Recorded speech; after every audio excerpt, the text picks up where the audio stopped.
won't complete or if it won't execute signal function at all, then what about the processes which are waiting? I think I told you in the priority, if you remember, if you're always made to wait for the high priority process from morning 6 o'clock, evening 6 o'clock. So what about you then? The process which are always waiting, so that leads to a state called as starvation, indefinite blocking. A process will never be removed from the semaphore queue. These are the two problems which will occur in the semaphore. Very interesting. Probably I have discussed in the class to you about the third one, dining philosopher's problem, if you may remember that. Now the time has come to discuss about all these three. So these three are called as classical problems of synchronization. I think in almost all the operating systems, these are the very beautiful classical problems. How can we implement synchronization, or how can we give a solution for these three? That is bounded buffer, readers, writers, and dining philosopher's problem. I think the exam definitely they can ask any one of the problem. Either it is a dining philosophers, a readers, or a bounded buffer. Now we'll see one by one what is bounded buffer problem. I'll just take directly to this content and I'll explain you first from here, then I'll come to that. Bounded buffer means here there is a pool consists of n buffers. Each one has a capable of holding one item. So that here we use mutex semaphore provides a mutual exclusion for access to the buffer pool and is initialized to the value 1. The empty and full semaphores count the number of empty and full buffers. Okay, so we use this code for producer consumer problem. That's producer produces, consumer consumes, we know already, and here we have a code for it. This structure of a consumer process and structure of a, we don't have that. Okay, only consumer we will talk about it. And you might have seen in the last class about the structure of consumer process long back, and here we have just given a one solution.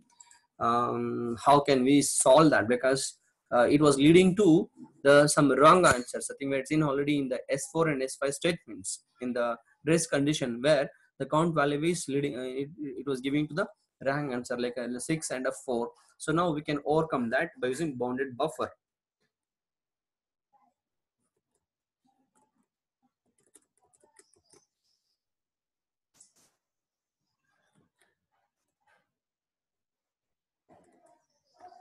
Okay, so what we do here, n buffers we have, each can hold one item, I told you just now, and here we use mutex, that is initialized to the value 1, and semaphore full is initialized to the value 0, and semaphore empty is initialized to the value n.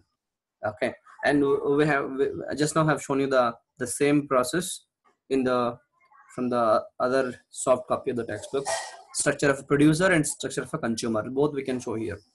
So what producer does, it produces an item, do, keep on producing, wait for empty, wait for mutex, add an item into the buffer.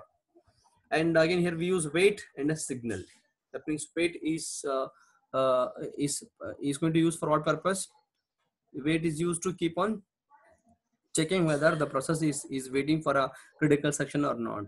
Okay, signal is to inform what, when the process is completed, it has to inform that whether the mutex is full or empty or etc. That can be informed by signal. And we can show in the consumer also the same thing will happen. Remove an item, consume the removed item. Okay, that's the first problem which I have explained, bounded buffer. Second is readers writers problem. What is readers writers? We have two processes, reader process, writer process. If both reader and writer process are trying to access the same data at the same time, what happens? Is there any problem if both are trying to access? If the two processes are readers, if both are readers are accessing the same data, then there won't be any problem. Okay, if one is reader, one is writer, because you are writing on the same data on the same address space and read by some other process. So then what we need to implement, synchronization. When you are writing, it should get updated automatically. Okay, suppose you have withdrawn an amount from a bank, it must automatically write. It must automatically, inform what someone is trying to. What is the doubt you have?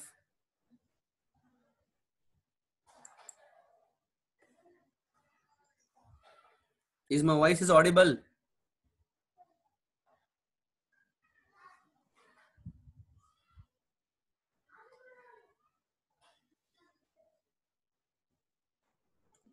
Okay. So data set here in this reader's rights problem, we use a data set that is shared among a number of concurrent processes. So here we have readers and the writers. What readers do, they only read the data set. They do not perform any updates. That means they don't write.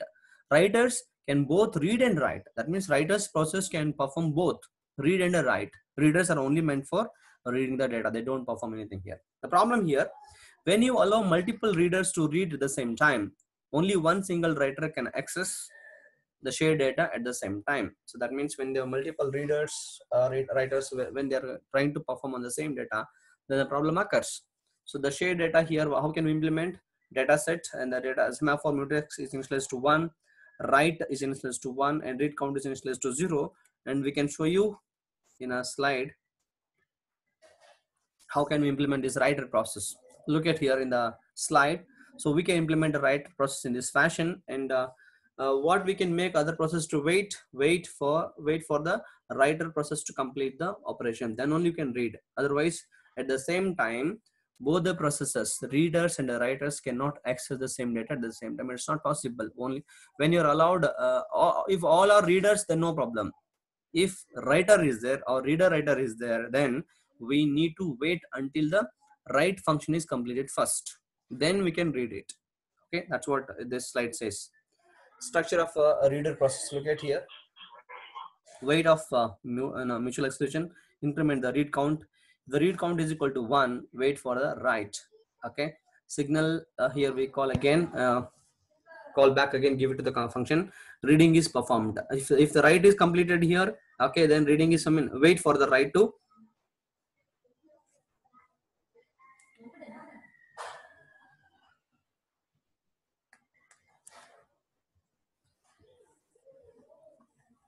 Okay, if reader counter is equal to 1, then wait for the write, and signal then first perform the reading. Weight of mucus read count minus. If read count is equal to 0, then we call signal of write, then perform the operations whatever you want to perform. This is a structure of a reader process. Now I'll come to the third most interesting problem, called as dining philosopher's problem. I have told you already the structure of a dining. So you can see in the slide here, these are the 5 philosophers are sitting. Okay, sitting here in a circular fashion, and this is a dining table. Here is a rice, and they have a bowl, and they have a chopsticks. This is called, you can call it a spoon, or we call it as a chopsticks. Okay, and we call this bowl of rice as a data set. Okay, and semaphore chopstick, here we call it as a spoons. We call it as spoons, or call it as a chopsticks, and we initialize these chopsticks to 1. And I'll come to quickly this. Yes, what happens here? No,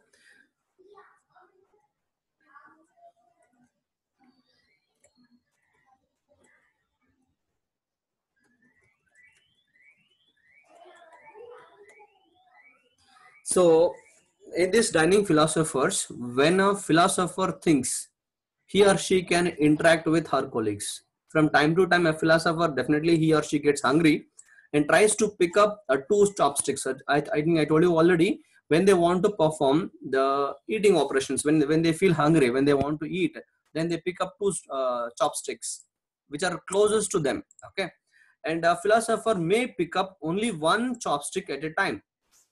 That means nearby you, only you can pick up only 1 chopsticks, and you make sure that you have to make sure that, or you are, I mean, particular, he or she cannot pick up a chopstick that is already in the hand of a neighbor. So when a hungry philosopher has both her chopsticks at the same time, he or she can eat without releasing her chopsticks. When they finish the eating, they put down again the chopsticks back on the table and starts thinking. This is what they normally do it. Then how can we implement this problem where we need to ensure what synchronization? Because I told you already, whenever the philosopher wants to eat, when they feel hungry, and they must use two chopsticks, correct? Then chopsticks can be implemented using spoons can be implemented using chopsticks,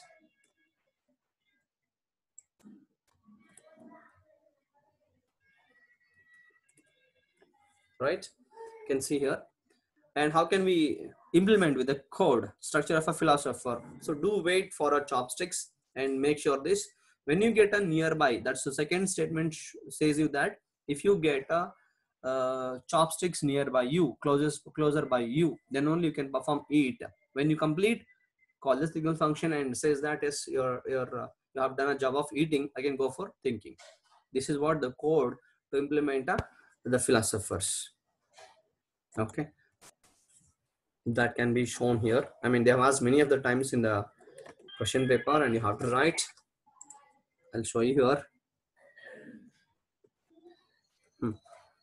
And what you need to ensure that in this dynamic philosophy problem, we can give us solutions. So what is the possible solutions for this dynamic philosophers? One is allow at most 4 philosophers, but in the diagram, how many are there? 5 are there. You can see that dynamic philosophers, 1, 2, 3, 4, 5. So what best we can do otherwise? Allow at most 4 philosophers to sit simultaneously in the table for eating process, or allow philosophers to pick up her chopsticks only if the both chopsticks are available. So this I already told you. Use a asymmetric solution, that is an odd philosopher picks up first or left chopsticks and then right chopsticks. This is another solution we can implement it.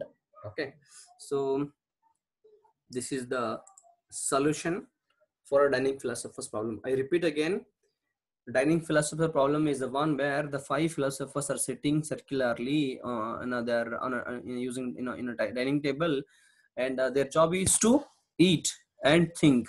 So when they eat, when they feel hungry, and when they perform the eating process, they must what is the condition? That they must use 2 chopsticks. Each one has only 1 chopsticks.